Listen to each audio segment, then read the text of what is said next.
Chapter 10, The 3D Hypno Ring. The next morning, George and Harold didn't arrive early at Mr. Krupp's house to wash his car and reshingle his roof. In fact, they were even a little late getting to school. When they finally showed up, Mr. Krupp was standing at their front door waiting for them, and boy was he mad. Mr. Krupp escorted the boys into the office and slammed the door. "All right. Where were you two this morning?" he growled. "We wanted to come over to your house," said George, "but we were busy trying to figure out what the secret of this ring." "What ring?" snapped Mr. Krupp. George held up his hand and showed the ring to Principal Krupp. "It's got one of those weird patterns on it," said Harold. "If you stare at it long enough, a picture appears." "Well, hold it still," snarled Mr. Krupp. "I can't see the darn thing." "I have to move it back and forth," said George, "or else it won't work." Mr. Krupp's eyes followed the ring back and forth, back and forth. Back and forth. "You have to stare deeper into the ring," said Harold. "Deeper, deeper, deeper, deeper.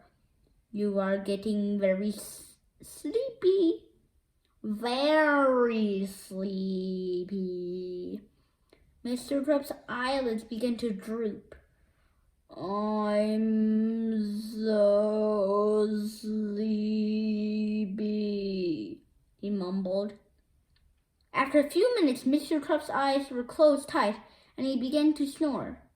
"You are under our spell," said George. "When I snap my fingers, you obey our every command." Snap! "I will obey," mumbled Mr. Krupp. "All right," said George. "Have you still got the videotape of me and Harold?" "Yes," mumbled Mr. Krupp. "Well, hand it over, bub," George instructed. Mr. Krupp unlocked a large file cabinet and opened the bottom drawer. He reached in and handed George the videotape. George stuffed it into his backpack. Harold took a different video out of his backpack and put it into the filing cabinet. "What's that video?"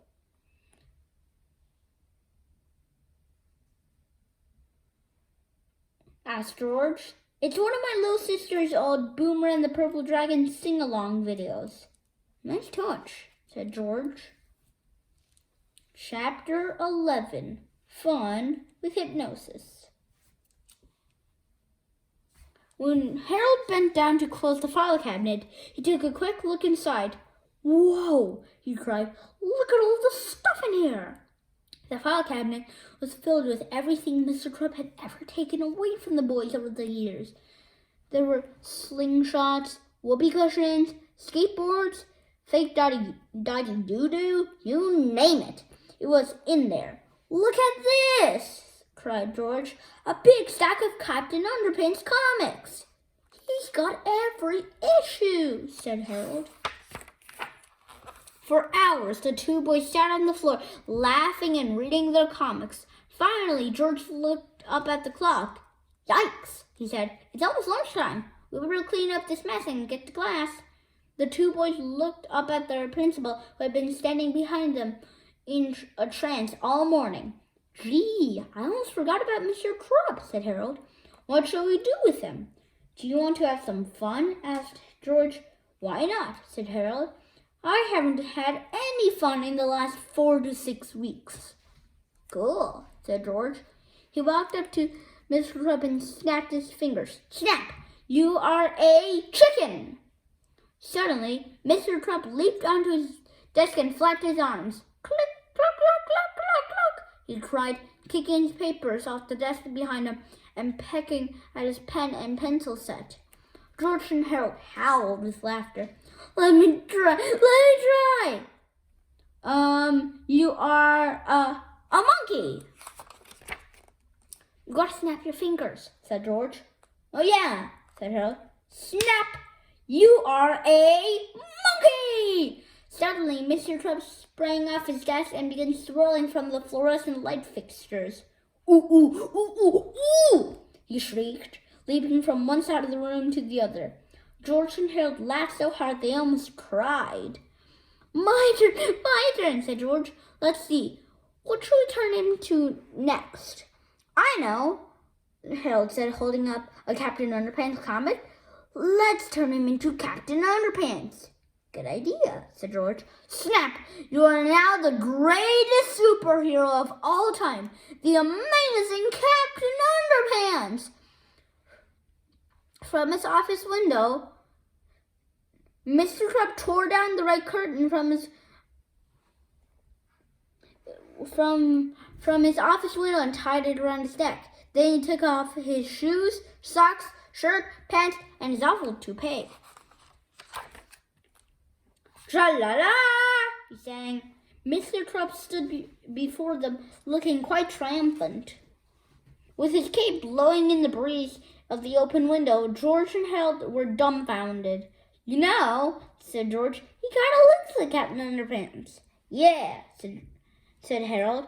After a short silence, the two boys looked at each other and burst into laughter. George and Harold had never laughed so hard in all their lives. Tears ran down their faces as they rolled about the floor, shrieking in hysterics.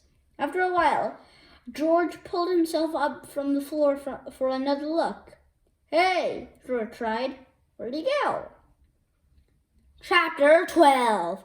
Out the window. George and Harold dashed to the window and looked out. There, running across the parking lot, was a pudgy old guy in his underwear with a red cape flowing behind him. Tra-la-la!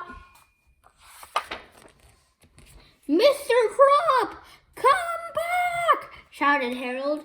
He won't answer to that, said George. He thinks he's Captain Underpants now. Oh no, said Harold. He's probably running off to fight crime, said George. Oh no! And we gotta stop him, said George. Oh no! Cried Harold. No way! Look, said George. He could get killed on there. Harold was unmoved. Or worse, said George. We could get into big trouble. You're right, said Harold. We gotta go after him. The two boys opened the bottom file cabinet and took out their slingshots and skateboards. Do you think we should bring anything else? Yeah, said George. Let's bring the fake doggy Doo-Doo. Good thinking, said Harold. You just never know when fake doggy Doo-Doo is going to come in handy. Harold stuffed Mr. Crump's clothes, shoes, and toupee into his backpack. Then together the two boys leaped out the window, slid down the flagpole, and took off on their skateboards after the amazing Captain Underpants. Chapter 13. Bank Robbers. George and Harold rode their skateboards all over town looking for Captain Underpants. I can't find him anywhere, said Harold. You'd think a guy like him would be easy to spot, said George.